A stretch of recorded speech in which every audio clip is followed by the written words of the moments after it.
Try to guess me up, still I rise. Wanna see me fall, but I still touch skies. Had enough, call you bluff. Try to fill me up with the same old lies. I'm mindful of it all, I got a mind full of it all.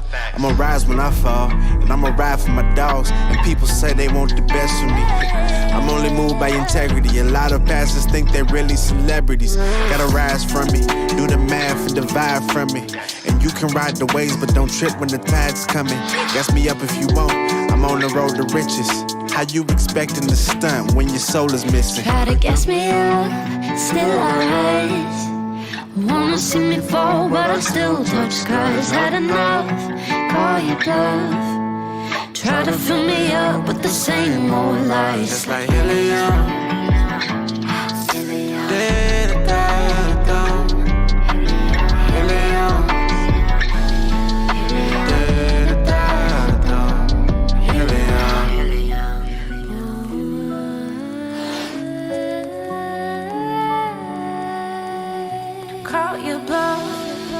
Try to fill me up with the same old lies. Yeah, couldn't wait on you, that's why I ran with vision. Took the hate you gave and made it ammunition. Had no time to play, I can't afford to scrimmage. The Lord is with them, I'm sorta lifted, can't soar with pitches.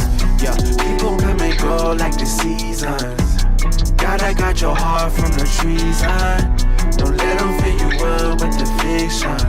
I'm just hoping that you listen. Try to guess me up, still I rise.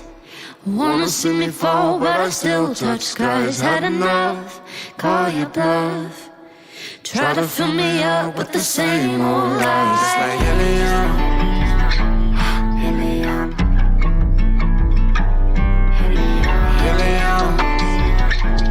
Helium. Try to fill me up with the same old lies.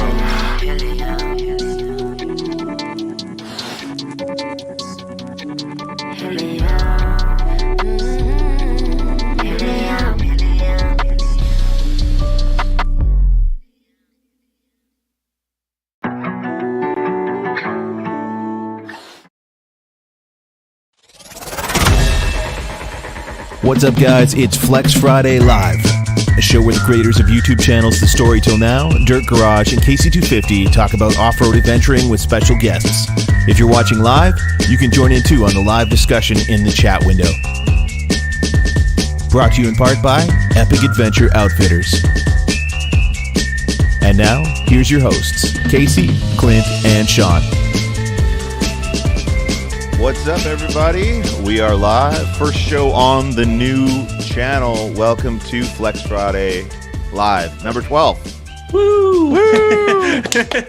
We got our own channel. We got our own channel. It's our you first could full say video. We're taking things seriously, right, Teddy? Yeah, as Teddy said in the we live are. chat. All right.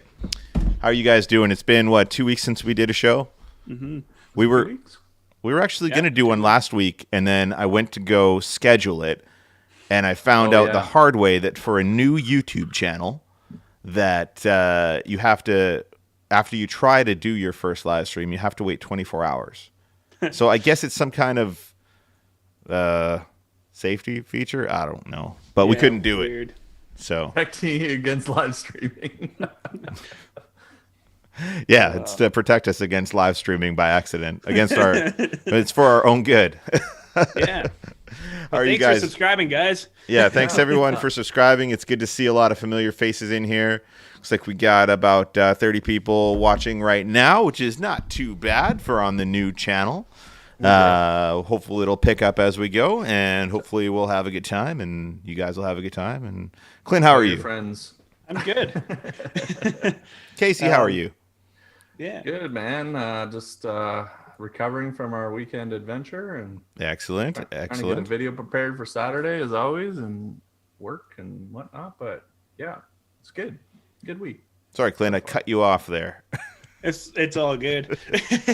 Just saying, it's been a busy week, a busy 2 months working on my truck, but nothing new there. Yeah.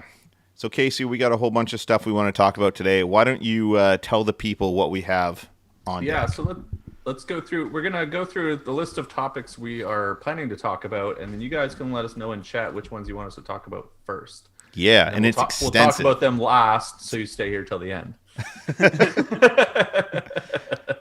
But we got a lot of stuff in the hopper. Like what happened to Shaun's drone, because we're still trying to figure that out. There's a new concept Jeep coming at Easter Jeep Safari, the Magneto. I was going to say Magneto. Shaun got his 100K play button. Clint got his V8 motor. We were going to make fun of the Bronco Sport a little bit. Talk about Shaun's TV show that just came out. And we want to address some of the controversy over Shaun's suspension replacement. Ooh, controversy. Juicy. Yeah, it is Yeah, juicy. controversy. And we have some numbers on the fuel economy with the 392 for anybody who was wondering. Because if people were going to buy a 392, they care about fuel economy. Yeah, totally. Right. That's the number one. I want to see thing. who's seen that article about the Jeep with the transfer case flat towing. So That's a good one. Not me. we can go from top to bottom, but if you guys have any preference of topics to talk about that we just walked through. What do you guys want to hear us dive into first? Let us know in the chat. We'll wait. Wait. Well, let's congratulate you on getting your play button, because nobody wants to talk about that, right? That is really cool. Congratulations. I did try to eat it. It's not made of chocolate, for anybody that's wondering. Yeah, it doesn't taste good either. It's kind of metally, Weird. metallic tasting. At least you know it's real. Just in case anybody was wondering, there you go. But it does. The play button part of it is a mirror, which is cool. So You can look. You can see your face in it. for everyone that's not into like YouTube or what even a play button is, what is that? Why do you have that? Oh, this thing. Yeah. This thing here. I just Talk my about new YouTube chain. I system. just got to put it on. Yeah. So for those of you who don't know, YouTube gives out play buttons at certain subscriber milestones to congratulate you on For passing being awesome. 100,000 subscribers. So this was something that was a goal of mine. As if you follow my channel, you probably know I was trying to get to 100,000 subscribers last year, and I wanted this thing right here so I could put it right here and feel cool. And now I feel cool.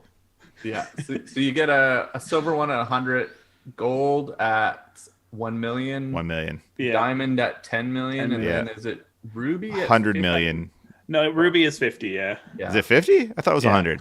That's think- there's two. I'm pretty sure Ruby's 50 and then 100 is a different one even. I don't even want to don't think even about know. those right now. Yeah. I just got this one. We took it camping with us last weekend and had a little party with it. Story. It was good Had a little times. party with it. Yeah, Yeah, we did. We celebrated. we did. Was that before you were sitting in your driveway waving it at your neighbors driving by? No, that was after. Yeah. If you ever want to see funny stuff, make sure you follow Shaun on Facebook and Instagram. Why? What's funny? You running around with your play button. Oh yeah, right. Oh, that. Well, we were sitting out in the driveway waiting for it to arrive. Having a couple of beers, and then it arrived. And then we waved it around in the street and jumped up and down. It was good times. Yeah. All right, let's go through the list. We'll just go top to bottom. I didn't see anyone. Nobody seems to care too much. nobody Somebody seems to wants care. to know about the rooftop tent. Will there be a detailed experience and review? Yeah, for those of you guys who don't know, I did get a rooftop tent. And if you watch my last video, it is not the rooftop tent in the last video. You'll have to check out the next couple videos if you want to know exactly what it is. I do have a preview of it coming on Saturday's video, even though it isn't a rooftop tent video. If you watch to the end, there's a little clip. You'll see what it is. But I can tell you, Casey was very excited about it. it was awesome. It has I a love light bar. It has a light bar in it. So I thoroughly enjoyed having a rooftop tent out while camping. Certainly, it allows us to stop in less ideal conditions or places, like we slept on a very bouldery beach, and we don't have to You worry might about say it's a bit of an upgrade from sleeping under a tarp. Yeah, the tarp wasn't really cutting it. Yeah. As authentic of an overland experience as I was getting, not so much. Yep. It's just good to see Casey happy about camping. True. When you bring Chef John along and a rooftop tent and a comfortable chair and the flappy hat, it goes up. And coffee. We can make coffee when we're on the trails too. So that's a huge. I think the funniest thing about celebrating with the play button while we were camping was the bottle of champagne. So Casey and John brought a bottle of champagne for us to pop the cork and celebrate the plaque. I'm sitting here shaking this thing and the cork won't pop. And finally, I get it to come out, and it just goes bloop, and falls on the ground. No pop. The biggest letdown ever. What's going on? So first I thought the champagne was frozen or something, and then we figured out that John had accidentally grabbed a bottle of sparkling red wine. It didn't have any fizz. I also want to note that John is the kind of guy that has multiple bottles of champagne or sparkling beverages in his house. So many so that some of them are red wine. Hey, but he grabs the wrong one. It was really good though. It was delicious. Yeah, it was awesome. Yeah, it was good. So let's talk about your drone. My drone. What happened to it? Have we figured out what happened to it? No. I have a theory. About what happened. Right. For those who don't know, my drone, I crashed it on a frozen lake. My theory is that it lost GPS signal, and it was so when it's just flying on sensors, when everything is white that the sensors see, you can't really tell where the ground is. So my suspicion is that I was flying straight, and instead of, when it's being tracked by GPS and adjusting its altitude, it started flying like down towards the ground and then hit the ground. That's my theory. So basically I flew it into the ground. I think we should be beta testers for drones because we go through a lot of unique and interesting situations and conditions. I was having multiple times last weekend when my drone was just losing GPS signal in the mountains as well, right? And just where we're located and the height of the mountains and stuff. It definitely, is problematic from time to time. Yeah, I people don't realize. Wasn't very happy about that. It was kind of an unpleasant situation for something to happen. but hey, it is what it is. You win some, you lose some. But you didn't actually lose it. I lost it. I crashed it on the ice. I lost it. Tune in Monday for the rescue attempt, and you'll see how that goes. A little Easter egg. Yeah, it's going to be it was a fun little mission. So I think we should check in on what's going on with Clint's truck. Yeah, that was the next topic to talk about because Clint has a motor for his Toyota. Yeah, it's in the truck, right? It is actually in the truck, and I sent you guys a quick sneak peek of it actually cranking yesterday. Yes, I saw that. Very exciting. Now, there's no fuel lines connected yet, so it's not going to start yet. It's also not going to leak and light on fire. That's good. Save that to last. We're double checking all the fuel lines, yes? Yes, I have fire extinguishers, and yes, I'm not only double checking all the fuel lines, I'm replacing all of the injector seals, top and bottom, and like everything. Everything that has a seal in the fuel line is getting replaced. Not messing around with that anymore. Excellent. I don't remember if I mentioned it in the last show, but I did. The motor that I did find was a 1UZ instead of a 2UZ. So it's the aluminum block like Lexus motor, but essentially the same motor that I was putting in it before, just a lot lighter. But yeah, it's in. It's halfway wired. And what's the ETA on running truck? This weekend. Yes. Yeah. That was a good turnaround. How long has it been since we did the fundraiser show? Okay. I don't know. It was it like burnt, a month? Yeah, if that. It burnt on the 11th of February.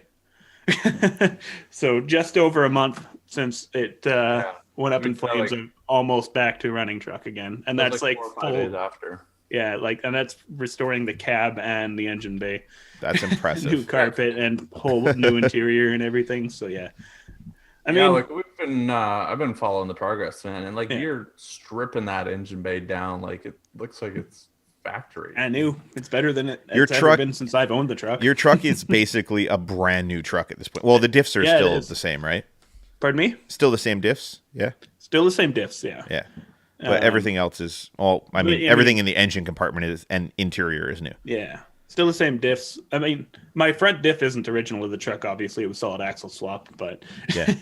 they've That- also been rebuilt with all new parts, so they're essentially new. That red carpet though, Oh, it's so good. that's crazy. It looks so good. I'm so Like, excited. it's super I just want to 80s. go for a ride in that truck. Now that you've got a brand new motor, just to experience the carpet. I think you pretty much have to drive it out here. It's going to be the most That's the reliable it's plan. ever been, right? Yeah, no, that's the plan. I'm gonna take it down to you guys. Awesome. With it, it's probably gonna be like May at this point. Okay. But it's probably around the timeline. Yeah. The calendar has been marked. Clint is coming in May. Yeah, for sure. Awesome. I'm looking forward to that, and I'm looking forward to seeing that truck going again. And I'm glad And- you're back on track. Me and Corey were talking about probably doing Whipsaw again this summer at some point. So hopefully we can meet you guys there for that trip. Oh too. yeah, that'd be great. But that. yeah, Any chance to meet up with you, of course. yay, Yay. more collabs. Just jumping back to the drone real quick. I saw CJ Cowboy asked in the chat, why didn't you go and get the drone? And there's a question I've been getting a lot. A lot of people are saying, why did you just leave it?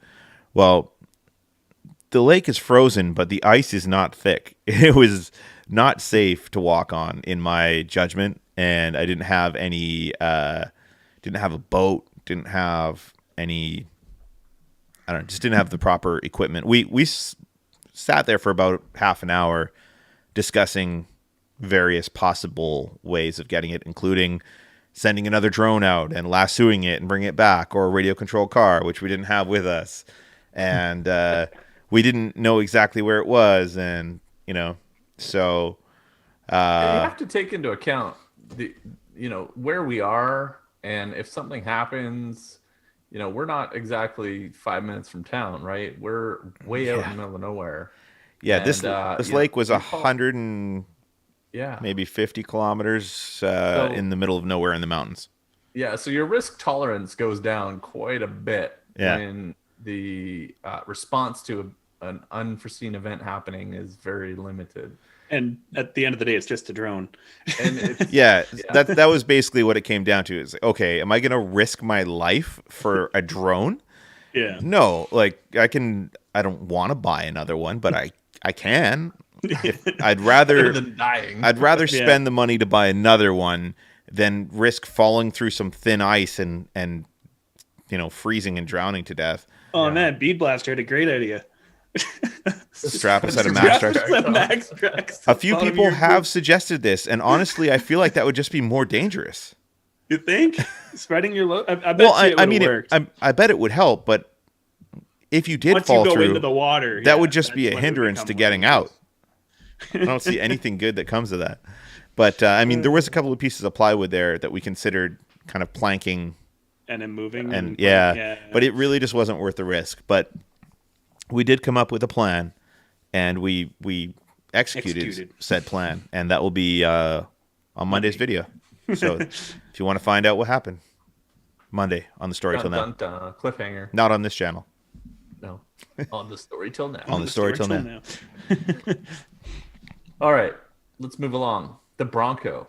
Let's talk about the Bronco, because people keep talking about the Bronco, and I'm really, what spurred me to talk about the Bronco is the Bronco Sport, because people keep sending me messages about how tiny the new Bronco is, how it looks like a Land Rover, how, Ford made a mistake, and it's the Sport. There's a lot of And confusion. Is this the one that you could buy right now? Yes. Yeah. That I've seen around. So Yeah. they did the It's Bronco basically an Escape. and the Bronco Sport. And the Yeah. Bronco Sport is basically an updated Ford Escape. It's your crossover SUV. Yeah. But since the real Bronco that everyone wants isn't coming out until next year now, everyone who's not, in the know about what's going on thinks that the Sport is the new Bronco, and they're writing it off kind of like the Chevy Blazer, the new Blazer that Yeah. came out.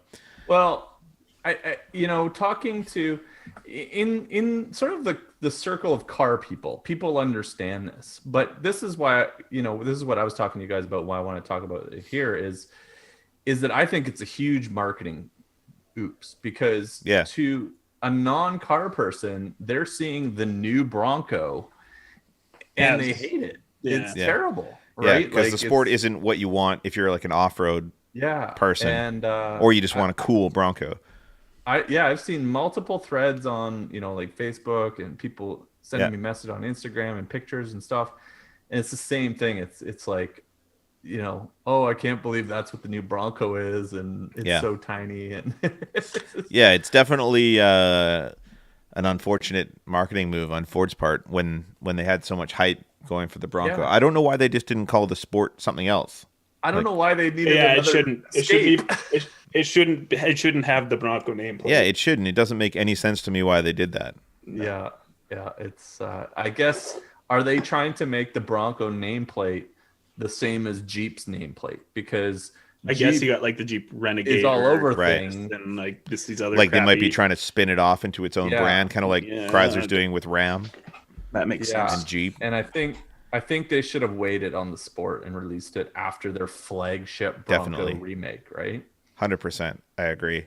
And now the Bronco's been delayed, so yeah. So good times. On that note, to answer the question about the Bronco is if it's a unibody. The Sport is a unibody. The 2-door and 4-door are body on frame. Yes. So and it looks like maybe I'm gonna get one.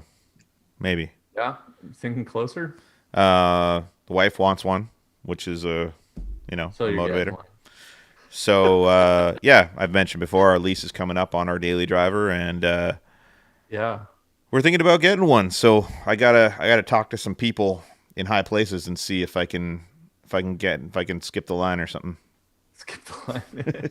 Well, I still have my reservation. I keep throwing out. I haven't returned their calls. They keep calling me.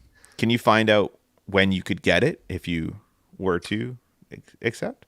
Yeah, I can ask. Because from what I understand is some of the reservations, people are going to get them this summer. But most of them, the later ones, are going to get them next year. But I think you probably booked it on day one, right? Yeah. But I haven't heard anything about the Broncos coming this summer yet. Yeah. All I've heard is they keep pushed back. Need to find out. Yeah. But, I think the family that owns White Rock Dodge, who sponsors my channel, also owns a Ford dealership. So I think hopefully I can talk to somebody there and see if we can figure something out. I think there's a couple of Ford dealerships in their group. Yeah, probably. Yeah. All right. Let's talk about your TV show. It's not my TV show. You got a TV show? Show you're on. I'm on a TV show. Backroad Truckers. It premiered like 2 weeks ago or something like that. I think there's 2 episodes out. Third one's coming out this week. I believe I'm going to be in episodes 6 and 8, judging from the descriptions. So, and 8 is the season finale. Not yet. So, I noticed an interesting drone shot they were using in their promos. Yeah. Yeah. I can't talk about it. Obviously, no spoilers. Yeah. Well, it's just in the promo, but yeah. I've gotten quite a few messages from people because my truck's in the intro sequence of every episode. Mm-hmm. So I've gotten a few messages from people who saw it. But I'm in a couple episodes. It should be interesting to see the reception to that. I want to see it. I'm looking forward. So do I. I don't know what it's going to be like. Backroad Trucker, right? On Backroad Truckers on History Channel in Canada, and I think it's on maybe Netflix in the US. I'm not sure. Oh, is History Channel on Netflix down there? No, it's not. Like, it's on History Channel in Canada, but the show is maybe on Netflix in the US or something like that. I'm not sure. Well, then I should be able to see it using a VPN with Netflix here. Potentially. This episode is sponsored by NordVPN. yeah, that would be a great time. That would have been a great plug. What's up, Nord? I did one Nord VPN integration. They said they'd hit me up for some more and never did. So never did. No. Got to find us another VPN. I also did. What's the other one I did? Surfshark. Yeah. Couple of VPNs. Yeah. Those were fun because they were funny. Yeah. There's like the little clip of the scary looking shadow hacker guy. You get it figuring it out. I like doing those things. Let's do a quick drink check, boys. We've got some drink check requests. Drink checks? Okay. In chat. Clint? bush beer. Bush beer. We got fancy. what is this? Steamworks, which is a local beer. Heroica Red Ale. This is probably the closest I'll get to drinking beer on here, but it's root beer flavored sparkling water. Still got a couple of the cream sodas in my fridge. Yeah, they're great. Eh? Yeah, they're very great. The root beer sounds good too.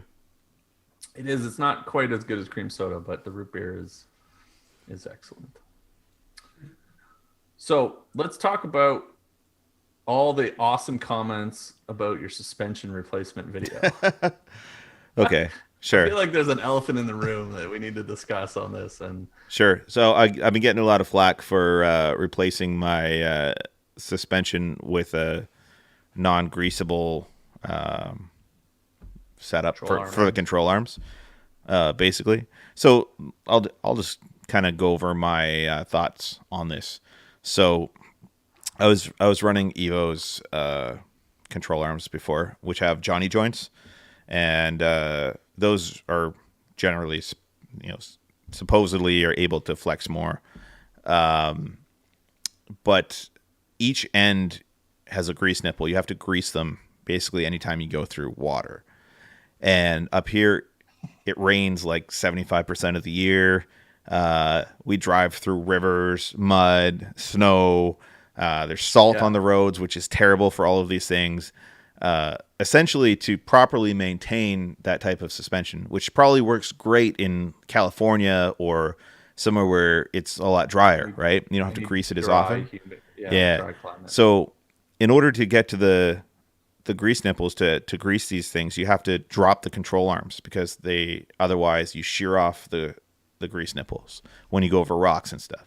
So it would basically be dropping the control arms weekly to grease them, which is a ton of work. And here in the winter, when it's cold, laying on the driveway under the truck, unbolting control arms, and it's just, I don't have time for that. So my thought process was, let's get something that doesn't need to be greased, is of the highest possible quality, which I believe the Teraflex setup is. I've seen it on Casey's Jeep. He's been running it since he got a year now, the EcoDiesel. Almost. Epic puts it in all the Jeeps they build. I haven't greased it at all.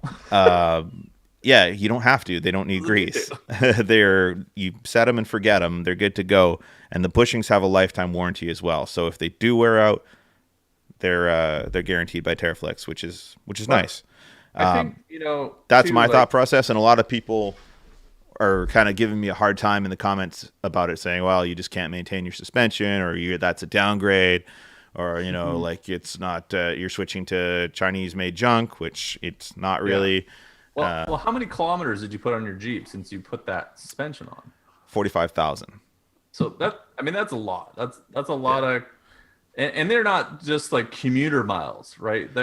It's pretty much all wheeling miles. 2 trails, wheeling miles, and then traveling to and from trails and a few road trips. But I think Paul says he's got a video coming out with recaps on why they did what they did to your Gladiator. There you go. At the Epic channel. So yeah, they've got a video that kind of goes into basically what I just got into, but in more detail about why I'm not downgrading my suspension by doing this, and kind of getting into the bits and bytes. I think a lot of people don't realize there's such a variance in climate and the type of wheeling that you do, and a little bit more flex and a slightly stronger joint potentially isn't necessarily better when low maintenance and reliability are far more important. And you're going out every weekend almost. I'm also willing to bet, I'm willing to bet money that I didn't lose any flex. Like I'm gonna put it on a flex ramp and take some pictures for all the people who are like, oh, you're not gonna have any good flex. It's still gonna flex fine. It's gonna be more than good enough. And that said, we don't do a lot of crazy rock crawling here either. So flex isn't the most important thing. It's just fun. Yeah. There's a lot of reasons, and we see the same conversation with tires from time to time. Everybody thinks a different tire is better than another tire, and often it comes down to the conditions that you're wheeling in. And I think that's what's awesome about the content that we're creating up here in BC, because up until, a year or two ago, there wasn't a lot of content outside of the southwestern climate of the United States. Like for wheeling content, yeah, lots of the Moab, Rubicon and Moab and stuff like that. It's kind of a whole new genre of wheeling. Genre of wheeling that people aren't used to. Yeah, and so there's a whole different set of problems, and I've got rock crawler joints on my JK, and the same thing, right? I think I've replaced 4 or 5, and I've only put 10,000 kilometers on that Jeep, right? Like by comparison, and just to be clear, this new suspension, I've wheeled on it for a couple of weekends now, and it drives way better than anything I've ever run before, and I'm sure that largely has to do with the Falcon adjustable shocks. The adjustable shocks are super nice. They're very cool. So they ride very nice on the road and off. On the road, cornering, it stays rock solid. You switch on to soft and go off road, and it's like a Cadillac on the dirt. So I'm very happy. No complaints so far. No regrets. Definitely an upgrade in my books. I don't care what you think. Yeah, there's run whatever you want. I'm not saying Johnny joints are bad or anything. It's just run the stuff that works for you. Yeah, and I think it's interesting because I was looking at Clayton's Off-Road's website, and they've got new suspension with non-greasable joints on it as well now. So they've had they ran Johnny joints on one setup, and then now they have a whole other set with non-greasable polyurethane or whatever's in the joints.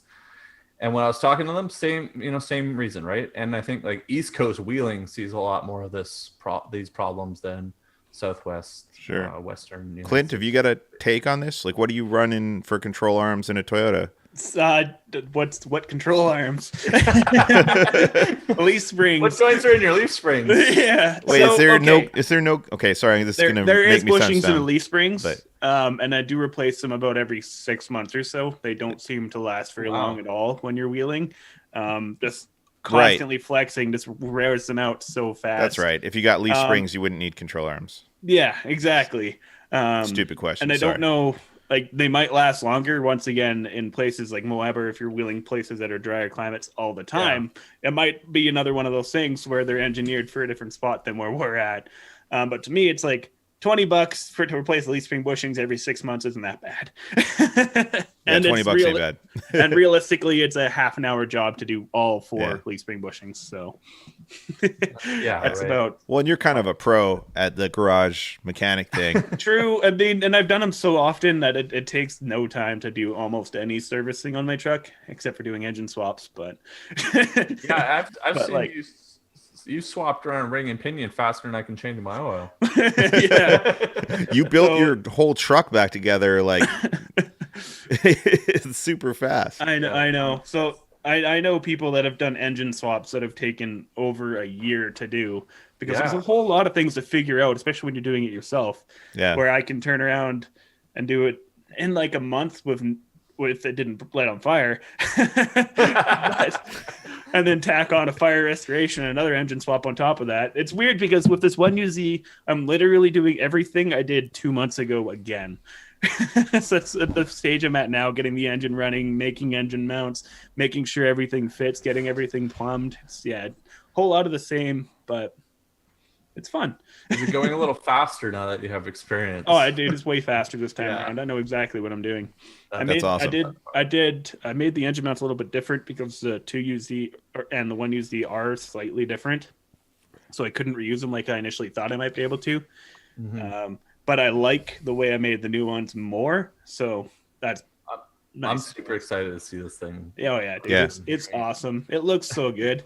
I personally like the way the 1UZ looks in the engine bay more than the 2UZ, and I don't know if that's because it's period correct for the truck. Is it a Lexus motor? Does that have an? It is. Yeah, it's a Lexus motor. Yeah. Look up the documentary on YouTube on the 1UZ. It's awesome. It's a really cool. I think it's called Iconic Engines, the 1UZ or something like that. It's so interesting. Yeah, it is. So Canada, I don't know if the states got it, but in Canada, we never actually got a Toyota with the 1UZ. They were all Lexuses. But like overseas and stuff, there was a Toyota Soarer, I think they're called, or something like that. But there was a bunch of other Toyota cars that came with the 1UZ and a Toyota badge on it. But yeah, in the North American market, I don't think they came in anything but a Lexus, which I have found has made it very difficult to get parts. Well, hopefully you don't need any parts soon. Like every time I call the auto parts, they're like, "No, we can't order that," and I don't even know where we'd get it from. Wow. So basically, I've had that happen a couple times with random parts. So you're gonna need a couple of parts cars. Rock Auto still got everything. It's just I need to wait a couple weeks for it to come in. Gotcha. Yeah. Well, that's not bad. Yeah. Yeah. Strayline Outdoors is asking Clint for a detailed walk around in the future once the build's done, I guess. Oh, absolutely. So I want that too. I do walk arounds in my truck every single December, just going over everything that's new that happened through that year, different mods I did, as well as previous mods. So it'll probably be around December when I do it again, just to stay on schedule. But yeah, we got to make time for the 6Runner. So yeah, 6Runner, my wife's 4Runner. I got a Turbo RZ in there. Works. There's so many projects. Is the 6Runner going to have red carpet too, or are we going like purple for the 6Runner? Purple. Maybe purple. Yeah. Or no carpet. Just make it as weird as possible, right? I don't know how to keep track of so many projects. I mean, they're not all mine, but I got my hands in all of them. Yeah. Hey, I just want to give a quick shout out to our audience for being awesome and coming out to our first show on the new channel. We got almost 50 people watching. Not bad for being on a different channel. Lots of familiar names in the chat and lots of people hanging out with us and chatting. So that's awesome. Feel free to throw questions out at us in the chat. We're watching as we go and try to answer stuff. Maybe why don't we touch base on a couple before we move on to topics? Okay. This one was a little while ago when we were talking about the lake and stuff happening, and the question was, does anyone carry a satellite phone?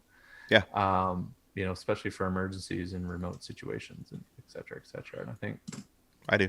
Not a phone. Sorry, I have a Garmin InReach, which is satellite. Basically, lets you send text messages and receive text messages. It's two-way.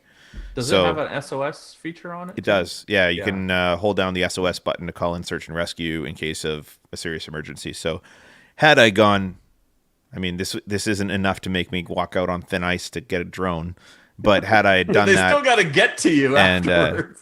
I probably still would have died because no one would have been able to find the InReach or something. Well, I carry one as well too, but I have a Spot, which essentially is the same thing. But but not as good. Looks like an old bike.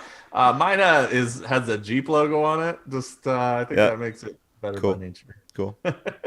I don't, but I pretty much exclusively wheel with my buddy Corey, and he does have an InReach on him all the time. So I've never felt the need to go out and buy one. As long as somebody in the group has one. Yeah. But I just like to have one in my truck, and I also use it to just let my wife know that I have arrived safely at camp and stuff like that, so she doesn't Unless you're wheeling somewhere for sure has service. Yeah. Never. Which isn't everywhere. Basically never. Yeah, it's rare.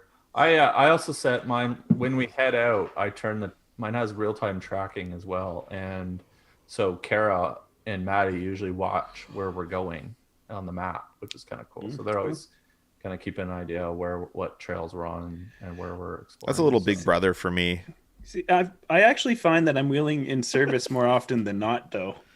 But that might be because I'm wheeling within half an hour, 45 minutes from my house, where you guys have to travel a little bit out of the way to actually get into the forest. Usually, pretty much everywhere here that I can think of, as soon as you hit the dirt, you lose signal. Within a few kilometers, anyway. Yeah. And we're usually going, at least 20K up a Forest Service road, at least. Or 10K like last weekend. Yeah. We spent all day going 10K. Deep snow. Dude, and most of that was in the last 1K. Sometimes that is the some of the most fun days is when you're literally spending hours to move 2 kilometers. That was an absolutely great day and weekend. Yeah. If anyone wants to get a sneak peek, I think both Shaun and I posted on our on our Instagrams a photo from the summit where we were in. We're sitting on what 3 or 4 feet of snow, and then next to us, carved up Like the 10 sides, feet. is another 4 or 5 feet of snow. Yeah. It was That looked Yeah, ridiculous. at one point I just jumped into the snow to see how far I could sink, and it went right up to my waist. yeah. So it was very close to sacking myself. There's multiple times where I could barely get out of the snow. It was so deep. It was And we're walking, like hiking through it all day, pulling winch line, and I think we spent an hour just getting up one hill. Dude, but it happens. you know what? The footage is going to be great. Yeah, I love climbing mountains during the winter just because you're literally pulling winch the entire way up. Yeah. Oh yeah, I saw that Instagram post. kind of blown out. It's kind of blown out. Check yeah, that out so on our Instagrams. Yeah, Good stuff. It was, and that was John's first time wheeling, and first with time his in his new rig Toyota. too. Yeah, first time out in his 4Runner on what 33s. Yeah. Oh, nice. Yeah, And but like probably actually, no lockers. all terrain. Rear lockers. He has a rear Rear locker. locker, okay. No winch. No recovery points. Actually, I guess it has that. We're professionals though.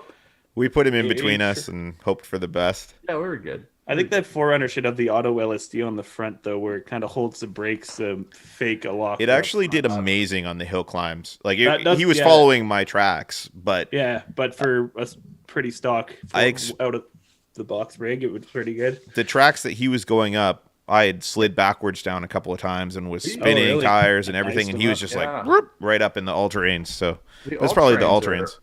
are amazing. I think all trains are better than mud trains in On snow. ice, 100%. Yeah, I wonder, would it be worth switching to a set of all trains for the winter? possibly. If you Yeah, want to I was spend that thinking about money, that the other day. I don't know. Or what about I like spinning some rubber. What about the tires that they run at Epic on their rigs? What are those? I like the hybrid ones. The hybrid ones. Yeah. Those are Nitto Ridge Grapplers, which are like a Yeah. hybrid. And They're Toyo really makes an more of an RT too. Like, how are those on ice? they're I really mean, more of an all-terrain tire, I think. Yeah. They're not that beefy. Like they don't have the big beefy lugs. The ridge, No. the ridge grapplers, Yeah. Paul says there. Yeah, you know, I don't know if the ridge grapplers would do it, but John has the KO2s, and I've heard a lot about the KO2s being good in snow and winter conditions. Yeah. I've been really curious on the Toyo RTs. They look like a sweet tire. I haven't seen And they're those a little ones. bit more aggressive too, and they're supposed to be the hybrid Mm. all-terrain, mud-terrain tire. Interesting. I like my Nitto Trail Grapplers. No, They've- absolutely. they've I'm probably been- never going to switch from my mud tires, but They've got some. it's a good Like thought. said. They got some Certain pretty good conditions. gashes in them, and Yeah. they've held up fine. Yeah. I mean, they're getting low on tread. I'm waiting for my new set to Yeah. show up. Blowing a tire right now is a scary thought because Because of tire availability. getting replacements is not. Well, I started driving over to Epic this morning, and my alarm came on for my rear passenger tire that it was at 20 psi. So it somehow lost 10 pounds. Oh, they're doing a cool overnight. auto air down trick now, eh? So I filled it up again. I'm gonna have to check it tomorrow and see. Hopefully, it doesn't have a leak. I just need these ones to last a little Yeah. longer. So yeah. Waiting to hear from Nitto on when my tires are coming, and they're not letting me know yet. So probably not anytime soon. I don't know. I just haven't heard, so we'll see. My buddy Skyler finally just got his tires like last week that he ordered. What was it? It's like last October he ordered them and he got them like a week ago. That's insane. I've honestly been contemplating ordering a second set just to have, Yeah, went for when you need them.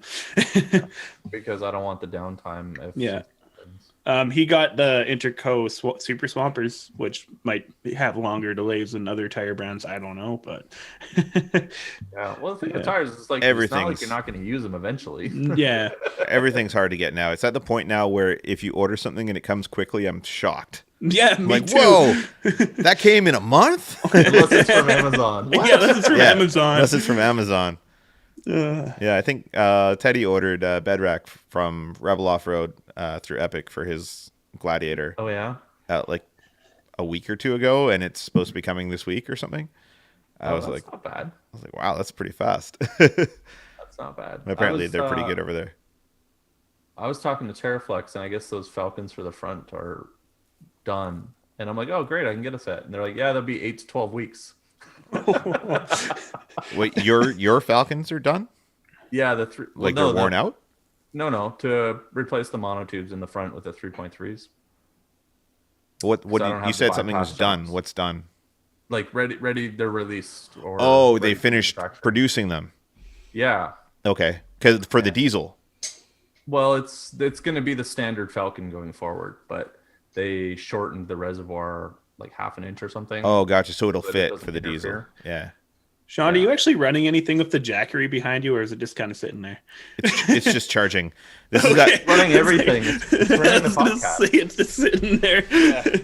This is the new Jackery Explorer 1500 that they just announced. Oh man, yesterday. we're doing another ad spot for free in this. Yeah. Well, they did send me this one for free, so Fair enough. The integrations are everywhere. Yeah. I'm a big fan of these things. So Oh, I don't, bet. I don't mind. Honestly, after seeing your videos on them, I want one too. Just Yeah, to I run, like cooking literally- appliances and stuff out camping. It's literally like we've said this before. It's the thing We that just I said 50 never knew people. that I wanted or needed. Yeah. I mean, Thanks for tuning in, guys. 52 people. 52 people. awesome. Just countless uses for it. Same thing. Like I never even thought about needing a battery unit with an inverter in it, but I mean, just making espressos out on the trail is a game changer. That's all Casey uses it for, is making coffee. Pretty much. It's a portable Starbucks. Yeah, no, it's really awesome. They have the 2000 coming out too that they just announced, which I really want one of those too. But I think it might be too big for carrying Yeah. around in my truck. But Yeah. so now the last couple of trips, I've had the 1500 for a while. They sent me an early one. I'm running everything in my truck off of this, so like all my charging for my batteries and drone batteries and camera batteries and everything. I charge off of this. And then I've got another one that I keep fully charged, one of the 1000s that I take into my tent with me to run my heated blanket and my heater. So, and then I've got another 1000 in case I need an extra one. This is just over glamping to the max. Yeah, totally. Totally. I love it though. I love all the toys. Yeah. It's part of the There's fun. all kinds of fun things you can do. Yeah. And people send you random stuff. For me, it's not about camping. Doesn't have to be rustic and simple. For me, it's like we're not really camping. It's more like we're just living out of our vehicles in the middle of adventures as we're, Yeah. So It's a spot to rest. I have no problem with having extra comforts. Yeah, we don't need to. We're not out there to be like those channels that go and sleep, with nothing. Yeah, we're not They go with foraging no gear. for food and like what's it called, bushcrafting. Yeah, full bushcrafting survival. Yeah, Yeah, no, we're just out there to wheel. we're bringing electricity. It's not us at all. Yeah, we're bringing never electricity, seen any of those espresso guys. machine. What else Yeah. we got? We got a margarita machine. We've I've never got seen a single espresso machine on those channels. I don't think I've seen. Yeah, not a single espresso machine or a White Claw. No white claws. It's been a while since yeah. We have another question, and this one's for Clint. And any chance the Toyota might be converted to a coil spraying SAS at some point? Yeah, likely. I'm going to upgrade to probably Land Cruiser axles eventually here. I don't want tons. I don't want it to be super wide. And so I think I'm going to go Land Cruiser because they're a lot beefier. And yeah, that'll be the time I go coil and and link That's suspension. like one of the main benefits of the Toyota pickup is it's so skinny, right? Yeah, It exactly. kind of fit through all the tight tree trails we have out here, Mhm. especially And where it you will- are. Yeah, exactly. There's tight trees here. Yeah. That's what I was just thinking about with how narrow yours is. And when you put tons on a Jeep, it's really wide and it sticks out. Yeah, and the tires are completely outside of the fence. Yeah, I was just thinking about what that would look like. It'd be ridiculous. Yeah. It would just be massive. I mean, it would look cool, but it wouldn't be very practical. No, exactly. It would be super stout, but and maybe if I lived in Moab or Yeah. California or something. Or makes if you were sense, building but a not six willing runner to. that needs to be ridiculous. It was a I mean, that'd buggy. be cool too, but I mean, no. Did you not shorten the tubes on the axles? You can, but I don't personally have the tooling to do that. So It I'd seems be like a paying lot of work. somebody to do it, and then it's a lot more money than what it's worth. Yeah, once you start messing with the like cutting stuff off the disc and welding it, and modify. Yeah, it's a whole other animal. yeah, you're almost better off to buy like full custom diffs at that point. And Nate at Dirt Lifestyle just made a video on that exact same topic too, because he custom made a Dana 60 for his Jeep, or not his Jeep, it's Land Rover, and then it wouldn't work in the end, and he spent all his time and money on it, and then figured out it wouldn't work, and just bought a custom made one to its exact spec, and how it was like the same price. I haven't watched the video, but what was he running into trouble with? Sorry, pardon me? What was he running into trouble with? I think it was his driveline, because the pumpkin was so offset, it was hitting his frame rail. Oh, it wow. flexed out or something. So, because the Land Rover is such skinny frame rails. Yeah. I wouldn't even think about that. Yeah. That's crazy. I mean, if he can't make it work. Yeah, exactly. He ended up just getting a custom one. Yeah. After spending countless hours on an axle modifying it. Yeah.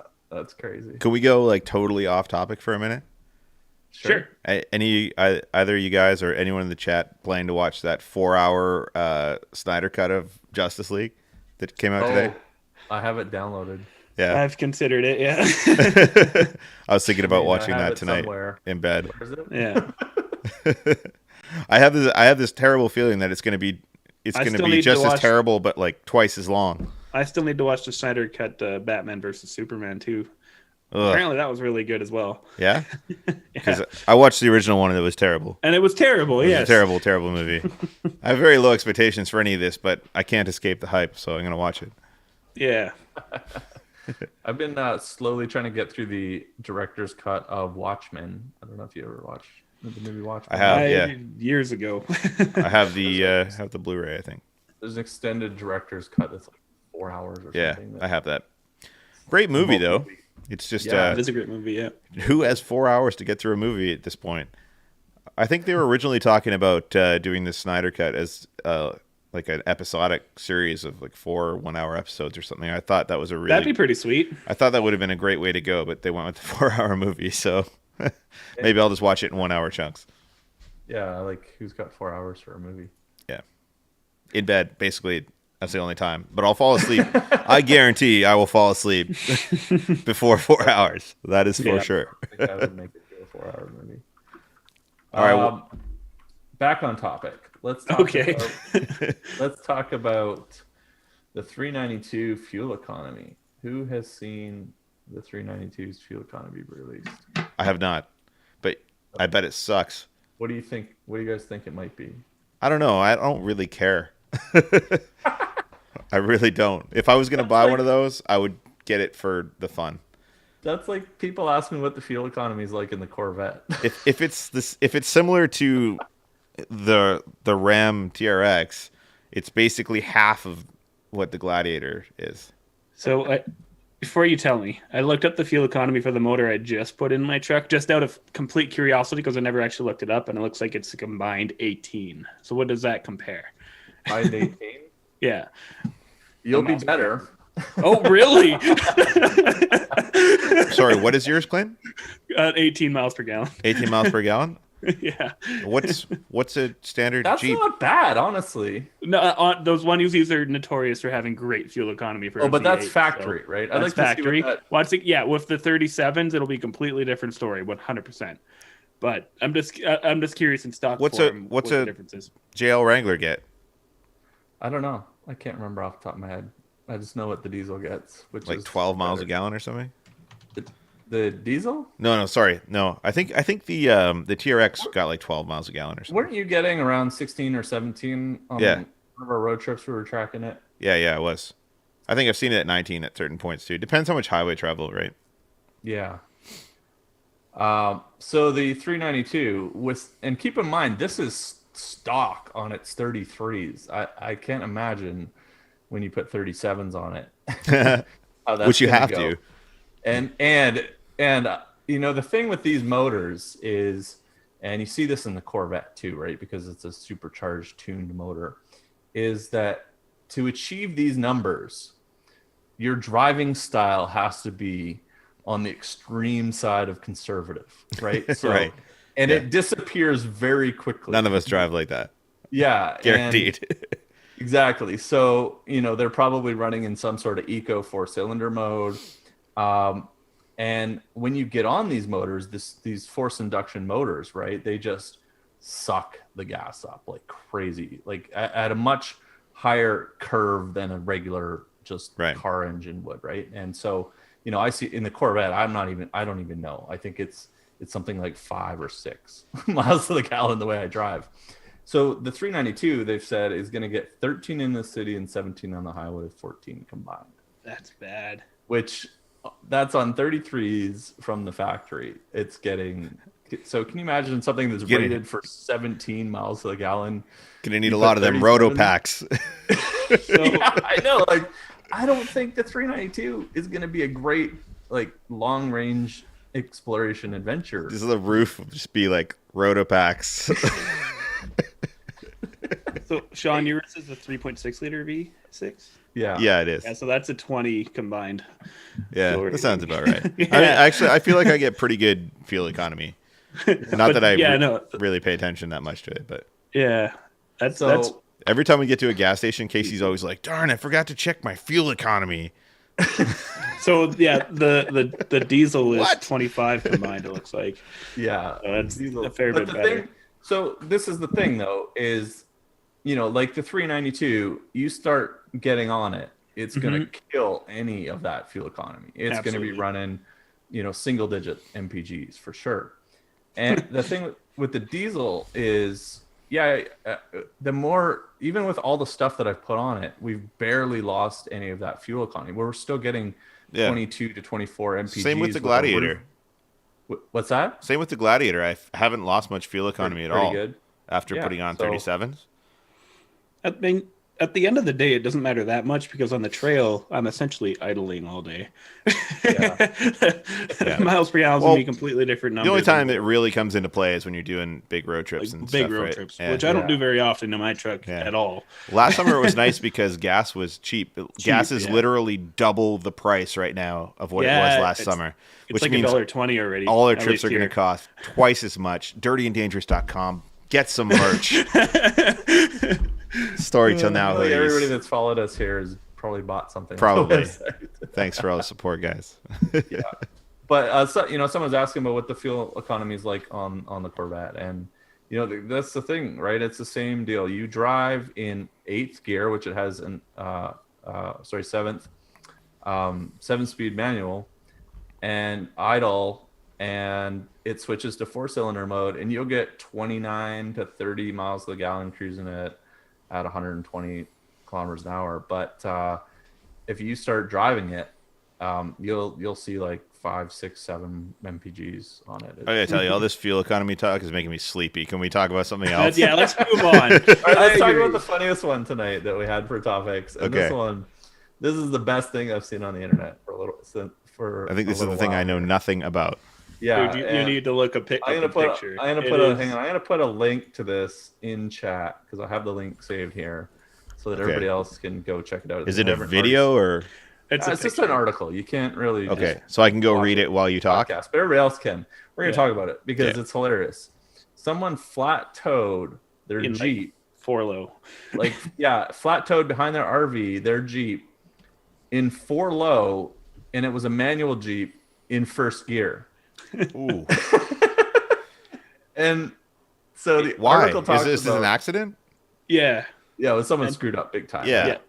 And so the article talks about all the things that got wrecked because you're turning, your entire drivetrain, your transfer case, and your engine at extreme. And they were saying it was estimated that it would have been turning at 55,000 RPM. It ripped the motor in half. Everything is inside the cylinder walls. What? It's so good. If you guys have not checked out this article, go to. That was like a 2020 Jeep JL. Give me the link. I'll see if I can get some of the pictures up on the screen here. It's in chat. It's not in chat. Yeah, I didn't see it in chat. But it's it's always one of those things where you're always like, I wonder what would happen if we did this. Somebody found out. And Okay. it's one of those just rolled into the shop things. But Okay, let's see if this works. definitely Nope, a funny that did story not to work. kinda- That was a black screen. Okay. as we get towards the end of the night here. But I could not believe, when you read the article and they estimated that with the gear ratio and the speed that they were towing it at when they heard a loud explosion behind them, it was around 55,000 RPM. Here we go. All right. I've got the Yeah, image of the engine up on the screen The here. comment around now, they have a reason to get a Hemi. I mean, you need a new engine, transmission, transfer case, axles, everything. And whatever else it took out when it freaking went. Yeah, it's just... Oh, dude, yeah, so I didn't know that it was a Rubicon, but so it's even got even lower gearing adding to the actual... a 4-to-1. That's crazy. No. 410. I feel really, really good now because I got that picture to come up on the screen. I hope you guys like that. I learned a new live streaming skill. Oh, excellent. Well done.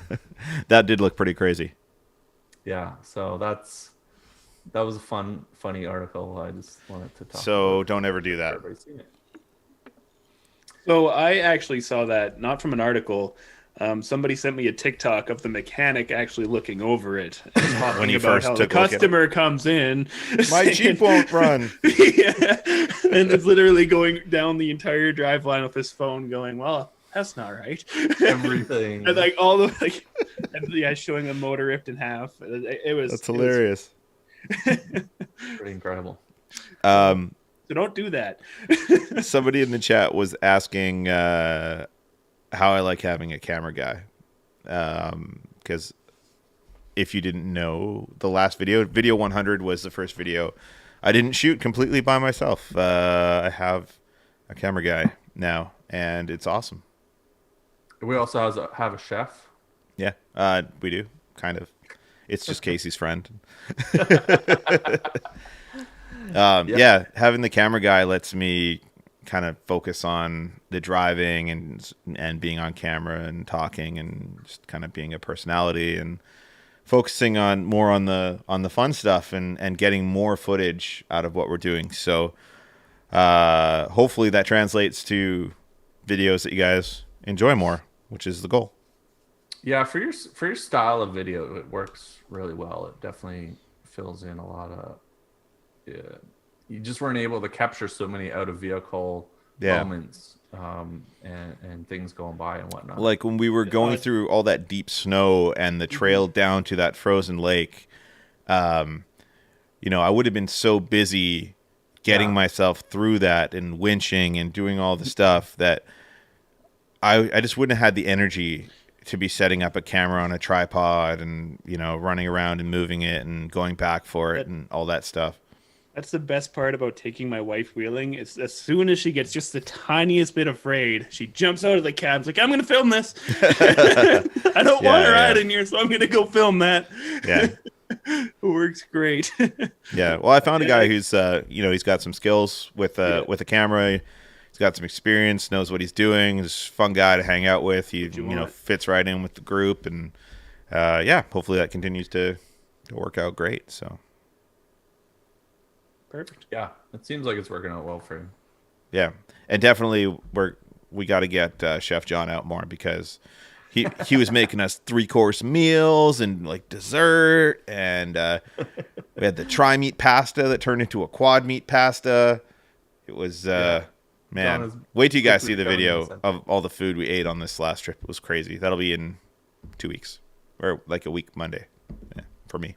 Yeah, mine's going to be a little while before that video is up. I got 2 before that, so be good. Perfect. Yeah. Well, should we That's dive all we got into for topics. coming out?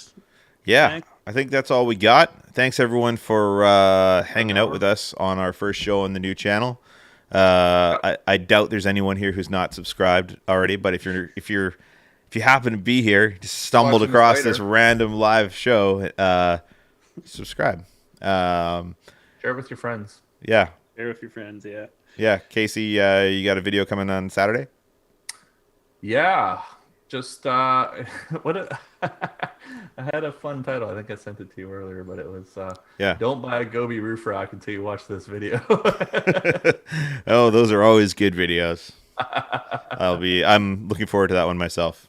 Clint, you got a video coming up? Tomorrow, 10 a.m. And the next fire restoration video is up on my channel. Well, so what's happening in that video? The nice red carpet gets installed. Oh, I've been waiting for this. I love the red carpet. But yeah, that's where I tackle the interior of the truck and kind of get it all, or fix all the fire, fix some rust that I found, lay down some red carpet, make it look all pretty, move over the engine harness, all that fun jazz. Nice. And pretty much, bring it back to stock and not fire damaged. Excellent. Paul says the video on your suspension will be out in about 20 minutes. There we go.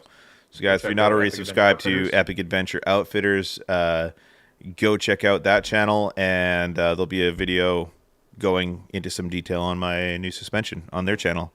So that's you want to check out that. I've got a video coming on Monday, which is the drone rescue mission. So you're not going to want to miss that one. We also hooked up with the Epic Family Road Trip. They stopped in to see us at the Epic shop.